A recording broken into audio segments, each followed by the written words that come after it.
Hello, Izzy. Hey, How are you? I'm doing great. I'm trying to set up my video, so It's all good. We'll get it set up on our side as well. Is it okay if I call you Izzy? yeah, that's great.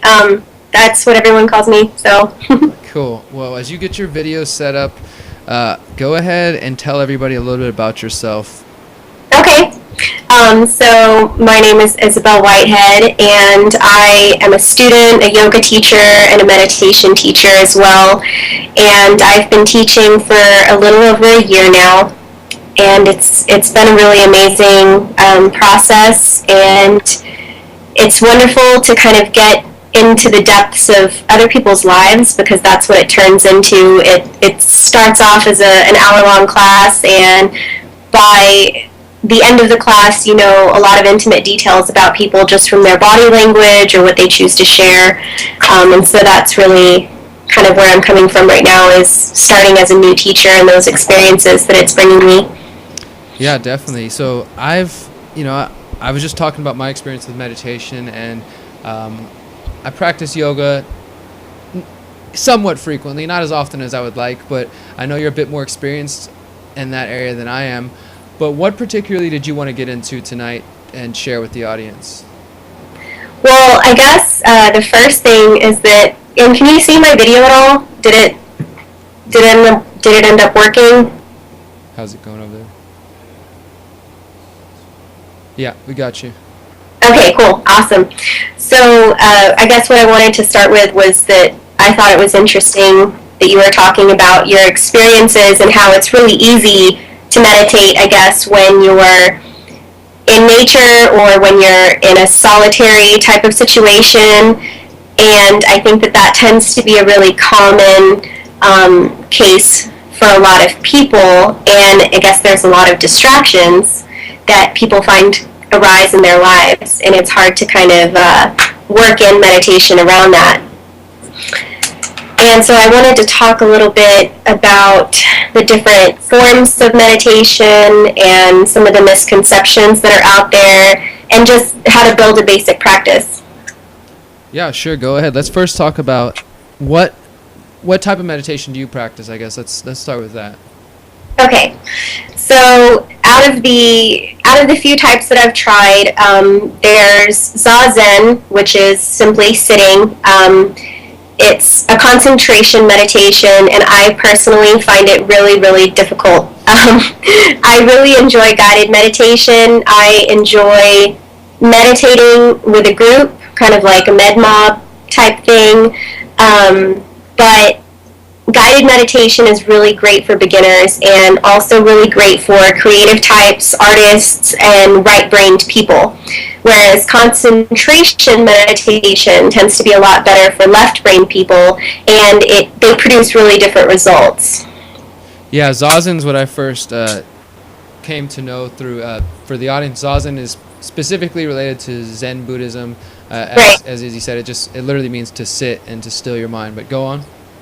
Right. So with guided meditation, you may have some music.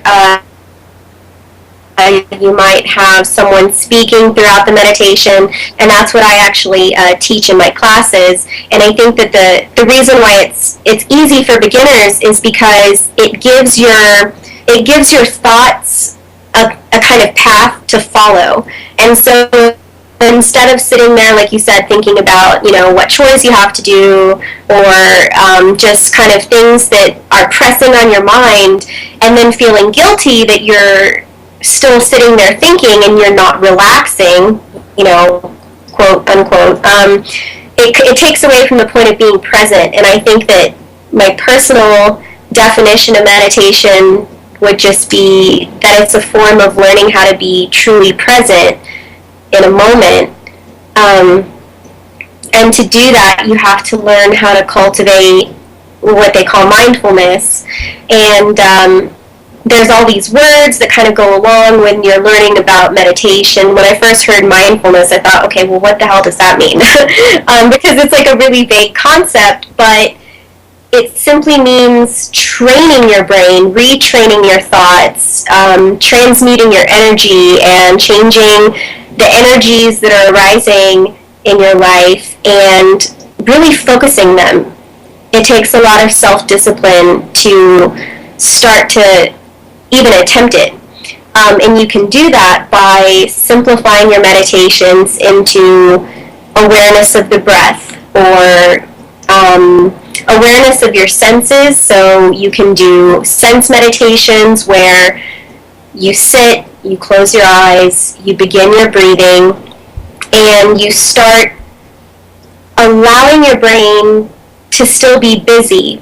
If you hear a sound, you acknowledge to yourself that you're hearing sounds. If you smell something, if you feel something, if your foot starts to go numb, you just allow yourself to be in that moment by not creating this kind of guilt trip for having a busy mind. And that's okay. That's part of the process. Yeah, I agree with that. You're talking about the guilt that I think does sometimes come for individuals when I talk to certain people and they're curious, well, I'm not sure how to meditate. I don't know what to do. Or I try to meditate and I sit there and I can't stop thinking.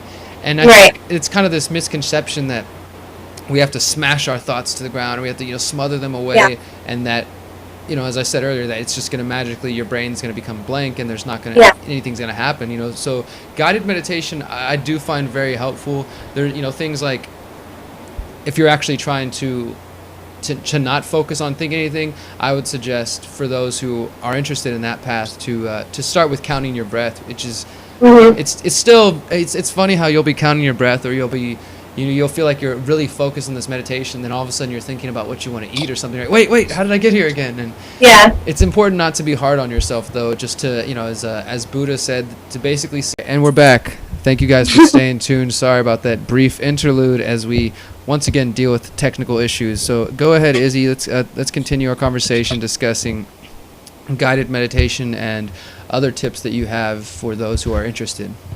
Right. Okay, so I think where I left off is I was going to mention a Buddhist philosopher that I follow his teachings, and it's Thich Nhat Hanh, and he has a really great book called You Are Here, and it's really teaching the beginner practitioner how to start focusing their thoughts. And he keeps bringing up this concept of acknowledging the ego in your meditation. And the ego is kind of that little thought in the back of your head that keeps drawing you away from your meditation, almost like, my favorite way to explain it is that it almost feels like a little kid that's kind of tugging at your shirt for attention. And that's your thoughts, trying to get in, and it's okay to just simply acknowledge them and move on from there. And acknowledging your thoughts and allowing them to be present in your meditation really brings this sense of calm and allows you to move past it. And eventually you may find that there are days where your thoughts start to kind of fade away a little easier, and you can slip into that space and follow your breath and start that counting process much easier than you were before, even after just a few weeks of practice. And I think a lot of that has to do with even just changing the language that you're using when you speak to yourself and when you start to use affirmations, instead of holding on to that guilt of saying, oh, well, I can't meditate because I get distracted. That's a negative thought. In itself, that thought is holding you back from progress in your meditation because it's spun in a negative way. If you say, I'm doing better this week because I'm letting my thoughts just be, you're speaking in positive terms, you're transmuting those sentences and teaching your brain to think in positives instead of negatives, and that allows you to take accountability. It allows you to become more powerful in your meditation because you're not giving in to an external excuse. I suppose that's the way that I really look at it. Yeah, I think that's a great point to make. Conscious language, that's where it's at. We are programming ourselves every day, whether or not we choose to recognize it or not. And those limiting self-talk that we have, it really does some damage to us. Yeah, it really does. And I think that the practice of yoga and the practice of meditation is a really great tool in that retraining process. And I think that that's why my second favorite form of meditation is kind of, it does fall kind of under the subgroup of guided meditation, but it's using affirmations. And sometimes when I teach a class, I will simply focus on a certain affirmation for the entire 20-minute meditation, such as I am powerful, or even if you speak in terms of the I, you're still catering to that ego because it's comfortable, but you can even turn those affirmations into we concepts, into a collective concept, so that people can really relate to it better, a whole class of people can relate to it better, and even if you're on your own, you can start to release the negative thoughts that you're having, stresses that you're having, simply through reconnecting as a group, and meditation in like a close, I guess in a close space. You're all in a room sitting together, you can kind of tune in together and start to feel and bring that awareness of other people's energy, and you stop focusing so much on yourself, how you're feeling, what your progress is. It's not even really about you. It's about kind of transcending that ego-based criticism, I guess. It's very self-criticizing to even just think about it in terms of progress. I think that that's something that comes up in my thoughts quite a bit when I think about meditation. Now, do you feel that things like affirmations, because I also practice affirmations and sometimes along with meditation, but also just throughout my daily activity, as I said, we're programming ourselves constantly, and I know for me there's been times where it's just second nature to make a simple mistake, and to be like, God, I'm such an idiot, and just go about my day and telling myself things like this. And I think we all do this in different ways, whether we say it verbally or not. We kind of give ourselves a hard time over certain things. Do you find that affirmations help you even beyond when you're meditating, like throughout your daily activities? Yes, definitely. It's something that I think is a form of meditation in itself, and I think that something else that I was going to talk about is rearranging your thoughts of what meditation looks like. Everybody immediately thinks of somebody sitting in lotus position, very serene, very calm, in that state of bliss or nirvana, and that's meditation. That's what the gurus do, that's what the teachers do. Even in my class, that's how people tend to have this internal idea of what meditation is supposed to look like. And for an individual, it can simply be walking throughout your day, at your job, doing homework, whatever it is. In your case, working on your activism.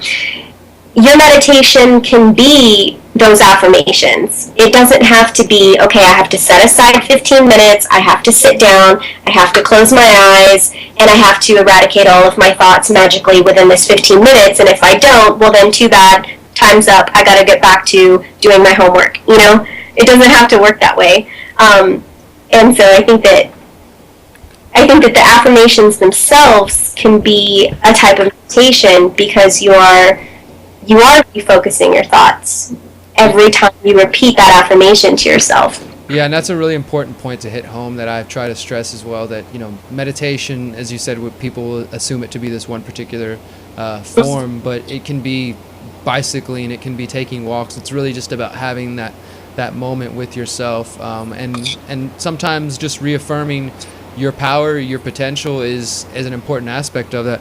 What other types of meditations have you studied? Well, okay, so since we're talking about types of meditation, we already mentioned Zazen as being a very popular type, guided meditation.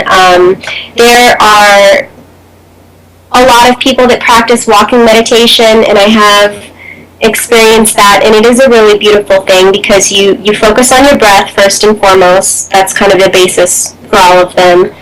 And you focus on your steps, and you focus on your surroundings, and it it's commonly referred to as communing with nature, and it's a very wonderful experience for people who don't have the ability to get in contact with nature all of the time. It doesn't have to be very focused, but at the same time it is, because you're absorbing your surroundings and you're allowing yourself to be a part of them and actually stop and start to be aware of what your environment truly looks like and the effect that you're having on it and the effect that it's having on you as you walk step by step. You're really isolating every single sensory experience that you have. And as humans, we are very sensory based. That's how we take in all of our information. That's how we process all our information. And when we're stuck within four walls and in front of a computer screen, which a lot of us tend to be just due to work or school or whatever it may be, even just in our off time, your senses are being kind of funneled into this very narrow chute almost, and you can't fully expand if you're simply always shut in. Your senses need to be celebrated, and you have to get out there. So walking meditation is a really great way to do that, and it is very relaxing. I know a lot of people that find a meditative experience through things like ecstatic dance, and I'm sure that I know that it's just really taking off in Houston. I know that they have it at, I think, Planet Funk Studio. Yeah. Yeah, and so ecstatic dance is a really great way to also express yourself through hula hooping.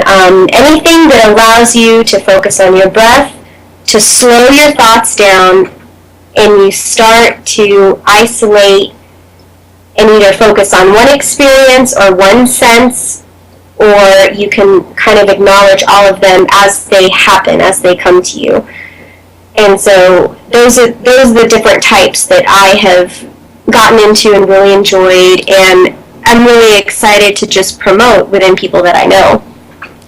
Yeah, I appreciate that, and I like how you mentioned ecstatic dance, and what I enjoy about ecstatic dance, and for those who are listening who may not be aware of that, ecstatic dance is just a term for, it relates in some aspects to shamanism, but to just really feeling the moment, to getting, and as many people put it, feeling the flow, as you said, whether you're hula hooping or you're just dancing around or you're skipping. It's just about letting your inhibitions go and forgetting about outside perceptions and even your own internal perceptions that we have of ourselves, our own self-doubts, and really just connecting and letting go for those brief moments. And that is that's a form of meditation. Yeah, it definitely is. It's really great because it's unconventional. It's not what people would generally think is a meditative experience, but it has the same effect. It has the same even community building aspects. They tend to be, if you're walking, you can be with some friends, you can be with an entire large group at an ecstatic dance kind of retreat or weekly event or monthly event, and you're experiencing all of those things in your mind and your body as you kind of tune in. But it's not just yourself, it's an entire group of people opening up and starting to release those anxieties and release those stresses and judgment, releasing the judgment of others, but together. And it's much more powerful, I think, and it has a greater impact in a group setting. And while I do believe that meditation individually is very important, you're cultivating two different aspects. You're strengthening two different aspects. Your individual power, but you're also opening yourself to, I suppose, connecting with the people in your community and becoming stronger and lighter together. And that's why I think that having classes is great, because people feel more comfortable, I think, in my experience, when they know that someone else is in the room also that may be having the same issues as them, and they feel a little more relaxed once they know that it's normal to have racing thoughts, or it's normal to still feel some anxiety, or to not be able to center yourself within even the 20 minutes that we're meditating. If you get 15 minutes into it and you finally relax, that last 5 minutes will feel great, but that's okay. You don't have to worry about it, because everybody is kind of moving at their own pace, but you can kind of be in the learning curve together. And that's, I think, what I've enjoyed most about having classes available for the public, is that everyone can go at their own pace but feel comfortable at the same time. Yeah, that's all learning. That's a really important aspect of it. I'm glad you pointed that out, that, you know, it has to start with the individual, of course. You have to start with yourself and teaching yourself and learning with yourself and feeling encouraged enough to even go within your own mind. But it is it's a certain comfort level that's provided by being a part of a group and being around others, as you said, who may feel the same stressors or have the same worries and same anxieties, and getting past that together. I wanted to give you an opportunity before we let you go for the night to mention anything else you want to, any way that people can get in touch with you and maybe even find you and take a class with you. Yeah, sure. It's kind of breaking up a little bit. I'm not sure if that's because of my internet connection. We've been having really bad ice storms over where I am, so it's affecting all of our phone lines. But you can find me on Facebook. My name is Isabel Maria Whitehead, and I'll post it in the comments on the Conscious Resistance page so that people can find me and talk to me if they have any other questions. And if you ever find yourself out in Alpine in West Texas, I teach at Big Bend Yoga, and I really enjoy even just hanging out with people and talking about yoga and meditation, or giving a personal lesson, or kind of just advice in general. So you can always reach me through Facebook, of course. That tends to be the easiest way these days. And so I'm really, really happy to support you, and really happy to support your cause, and to be able to talk with you about this was really great. Yeah, I appreciate your time as well, Izzy, and I appreciate all the things that you are bringing to this world and to your particular sphere of the world. So keep it up, and we'll talk soon. Okay, thanks, Derek. Have a great night. Yeah, you too. Thank you.